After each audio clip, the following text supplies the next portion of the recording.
Welcome to episode 35 of our ComfyUI tutorial series. Today, I will show you how to run ComfyUI in the cloud. Many of you have told me that you don't have a good PC to run Flux or some other powerful models, and you're looking for an alternative to run ComfyUI online. I have a good video card, so I don't really need the cloud, but when I'm not at my office, I do miss accessing my workflows and running models like Flux. I've tried a few options I found that allow you to run ComfyUI, and I discovered one that is more affordable and doesn't cost money while I upload models, create workflows, and so on. It only costs me when I actually run the workflows. So the advantages are no need for a powerful PC, faster processing, save storage space because all the models are on the cloud, not on your computer, runs anywhere. You just log in from your device. The disadvantages are it may cost money, but as you will see, you get a few credits for free each day. You need an internet connection to run it. Some new or lesser known nodes might not be available there. The platform I will be using is called RunningHub, and I will add a special link in the description for my followers so you can get 1,000 coins to test it for free. I don't get any money if you use the link, you just get extra coins. You simply click on the sign in button and you can sign in with Google. Once you log in, click on your username to see how many coins you have, subscribe, and adjust settings. The interface is quite simple. You have the AI apps, which are easy to use apps made from ComfyUI workflows. And then we have ComfyUI workflows. I'm not referring to workflows for download, but to tested workflows that you can run directly with no errors or problems.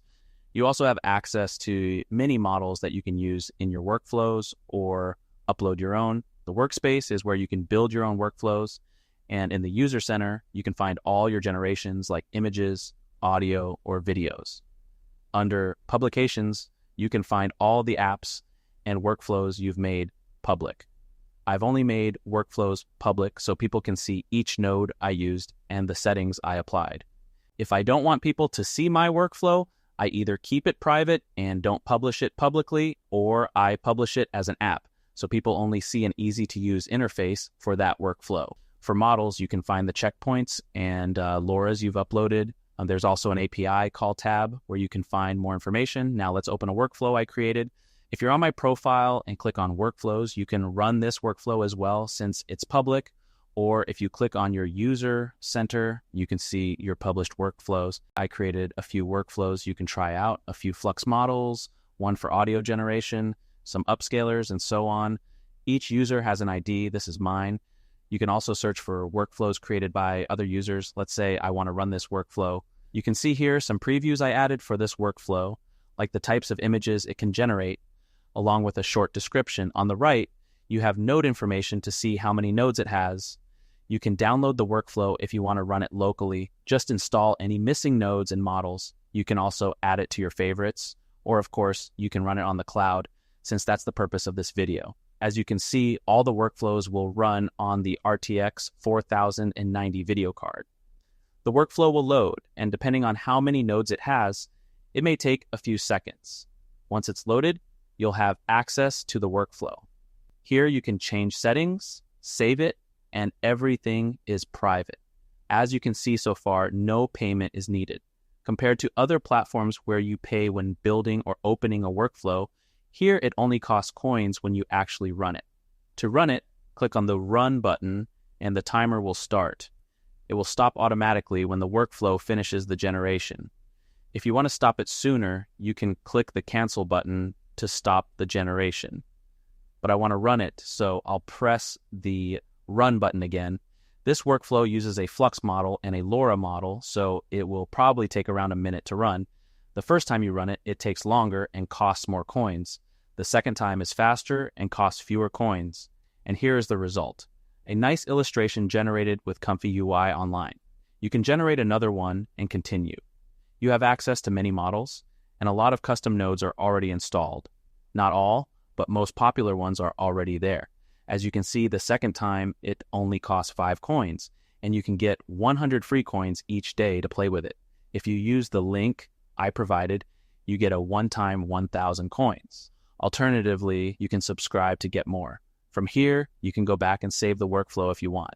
So now I'm back in my workspace. To get to the workspace, You can also just click on the Create button and it will bring you here. On this screen, you can import a ComfyUI workflow or open some ready-made ones to get started, like text-to-image or image-to-image. Then you can modify them to fit your needs. You can also create a blank workflow and practice using tutorials I have on YouTube. The only difference is the model names. Some may have different names. Let's click Import, and I'll show you how to import your own workflows.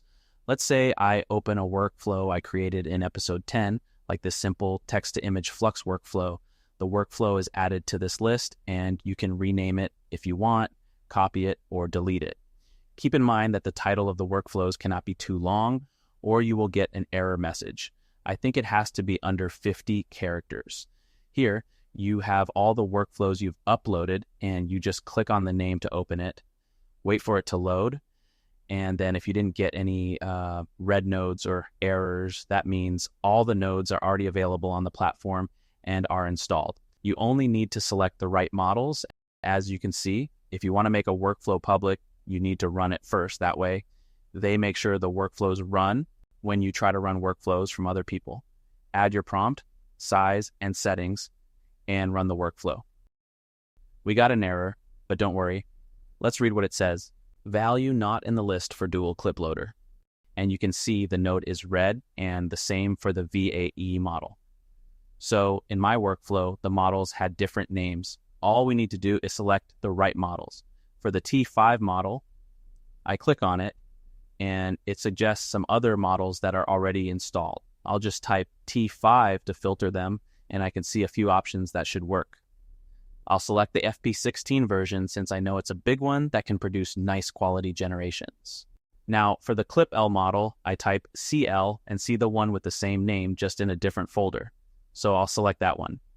That should solve the problem for the clip models. For the VAE, it has a different name, but I can already see one called Flux1 VAE in the list, so I'll select that one. If a model doesn't work, you can select another one until you find one that works. Now, when I run it again, everything works fine and there are no errors anymore. As you can see in the task list, it's running. You can hide the task list from here. It only took 8 coins for the first run, which is fine, and I got this robot. Once you have an image, you can right-click on it to save it, but I prefer to just download it using the download button. If it's a bad generation, you can also delete it. Usually, the generations are kept on the server for 2 weeks. If you're happy with a workflow, you can also publish it using this button so others can use it, and you can earn rewards when people use your workflow. You have 2 options. The first one is to publish it as an app. You just give it a name, add a cover image, some tags so people can search for it, and choose whether to make it public or private. Here, you can also add inputs. Basically, people will just see a simple interface and won't see the complex nodes behind it. I like to publish it as a workflow so people can learn from it and also modify it to fit their own needs. It has similar settings, and when you're ready, you just click Publish. After that, if you go to the User Center and look for Publications under Apps, you can see the published apps, and under Workflows, you can see the published workflows, just like you see the ones I've published here. For example, you can now go to any workflow from here, look at the previews and info, and then launch that workflow or download it to play with it locally on ComfyUI. They recently added rewards, and from my understanding, they are still working on improving the system. You can earn rewards if people run your workflows or apps, and payments are still being worked on at the time of this recording. If you're interested, you can read more about it here. Now, let's go to the Apps tab and see what apps we have here. I can see all kinds of apps, so let's test a random one. Maybe this motion design app, waiting for it to load, and as you can see, it's just a simple interface with the workflow hidden. You only see the prompt, width, height, and a run button. This could be a good solution for beginners or for those who have a unique workflow and don't want people to see how it's made. I know it needs long prompts for Flux, but I'll put something simple for testing. And I got this. So the apps work. Let's go back to the main page. This time, I'll select the workflows. And again, there are a lot of workflows. You don't need to figure out if the nodes work or what dependencies it has. It has Pulid, video generators, and all kinds of workflows for ComfyUI that work. you can just open them even if you don't run them just to see how they're made, since it doesn't cost you coins to open and look at them. You'll only be charged coins when you run them. If I click on this workflow with product photography, I can see some previews and instructions. It says it has around 60 nodes, and it seems to have both an app and a cloud launch option for the workflow. Then I wait for it to load. Since it has so many nodes, it took a little longer to load. Now this is the workflow. It seems like a huge workflow with all kinds of stuff. You can replace your images and prompts here and run it if you want. I'll go back and choose not to save the workflow. If you use the link in the video description, you'll be directed to my profile. From there, click on Workflows to see all of my workflows. For example, you can open the Fantasy Portrait workflow. You'll see that it uses Flux and Lora, so you can build on top of it and replace it with your own Lora. Let me launch this workflow. As you can see, I used a Power Lora loader to load a Lora. It looks a little different from what we're used to. It only has 3 Lora fields, but it should be enough. If you click on the Lora name, a new window will open where you can select the model. As you can see in the top right, it shows which base model was used for that Lora. In this case, I'm using Flux, so only Flux Loras will work. If you want to use one of the models, just press the Use button. In My Models, you have the models you've uploaded. You can click the Upload Model button, and it will ask you for details. You need to provide a title, select the model type, whether it's a checkpoint or Lora, choose some fitting tags, provide a description, and if you made it yourself, you can select Self-Made.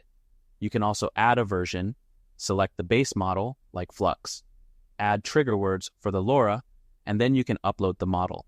Add a cover image and set it to public or private. The private model is only available with a subscription. Once you're done, click Confirm. I realize that not many of you make custom Loras, so you can use the imported option.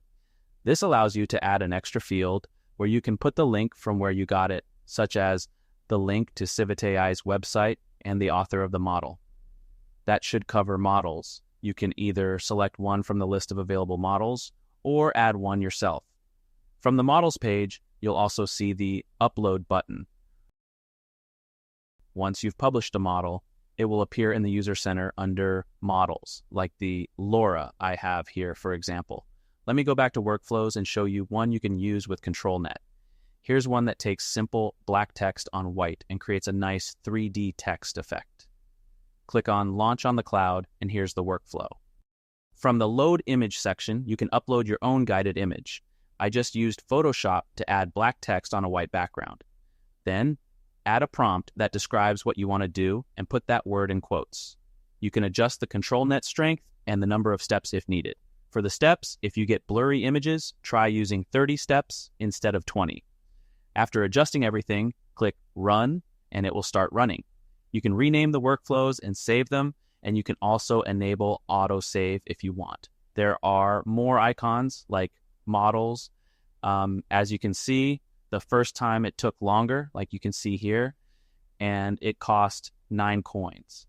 The result was this nice 3D looking text. I can run it again to check how much time and how many coins it takes the second time. There are more buttons on top that you can use to refresh if something gets stuck or to download and upload new workflows. The second time I ran the same prompt and workflow, it only cost 4 coins and the time was half of the previous run, as you can see here. So you can do a lot of generations with the coins you get on a subscription. If I click on Subscription, you can see what it offers. For free, you get 100 credits each day, so you can do a few free generations every day. Obviously, the best offer is the $9.99 one, since it offers 50,000 coins and also acceleration. I got 10,000 coins, and while testing different workflows in the last few days, I spent under 1,000 coins. So I imagine that 50,000 coins should be enough for most users. The yearly plan is even cheaper, so if you know you will use it a lot, that can be a good option. You can also buy coins separately, but as you can see, for $10, you only get 5,000 coins, whereas with a subscription, you get 10 times more coins. Test it for free, see if it's worth it for you, and if everything is good, you can consider a subscription. I plan to use it sometimes on weekends when I don't have access to my computer with the RTX 4090, so I can still play around with ComfyUI from my laptop. The first time you enter the site, to get started quickly, you can just click Create, and you'll be taken to the workspace. From here, you can import your own workflow, test a workflow, or search for one at the top. I see one for Midjourney. Let me click on it. It seems to be a Midjourney workflow that uses the Midjourney API. I see it has a few models here, so I'll select model 6.1 and test it with a quick prompt. You can change the aspect ratio from here. It consumed 11 coins, but I still think Flux can do a better job than this. Let me go back and then I'll go to my published workflows. Maybe I'll use this one with the portrait format that I use for YouTube Shorts or Instagram Reels, since it has the right ratio for shorts. I'll click Launch. Feel free to use it yourself since it's public. I'll add the prompt and keep it short, even though Flux likes long, detailed prompts just for testing. This will generate the image small at first and then upscale it to full HD. And look at that, how nice it looks. You can cancel if you don't like the composition, so it doesn't run on the upscale, but for me it works. Let's see how it looks upscaled. The first time it took 13 coins, and here's the final upscaled image. It looks really nice, so I'm happy with it. I can use this image in a video generator like Kling AI to get something nice maybe. And here's what I got from Kling AI using that image. Let's go back, and I don't need to save this since I already have it. Then in the User Center, you can see all your generations, like the cat I just generated. If you go to my workflows, I've tried to add some that I use most often, like ControlNet 2K images or image to get variations, and in painting sometimes. I also have a few with Lora and, of course, a separate upscaler to get a bigger image from an existing one. If I launch this, you can upload your own image. I'll choose this portrait of a wizard, then add a quick prompt to describe it. It will give you two versions, one upscaled almost 2 times and another one 4 times. Then you can compare the before and after by moving the mouse. What's important here is the denoise value. Around 0.8 is similar to the original, but you can go even lower. The result is this. Now, depending on the image, sometimes it can add too much sharpness, but I haven't found a way to control that. If it's an AI image and you don't want it to be perfectly identical, you can increase the denoise value to 0.95. That way it has more freedom and can add more details. As I said, it depends on the image. Right now, it added a lot of details to the face and eyes. Look at the comparison before and after. So for some images, it does a good job, while for others, not so much. It's always random with AI depending on training. And that was today's video. If you found something useful, don't forget to leave a like and a comment to help with the YouTube algorithm. A big thank you to all the legends, VIPs, and everyone who subscribed, supported the channel, and helped me create more tutorials for you. Every like, super thanks, comment, and share truly helps my channel grow and keeps me motivated. Have an amazing day, and I'll see you on Discord.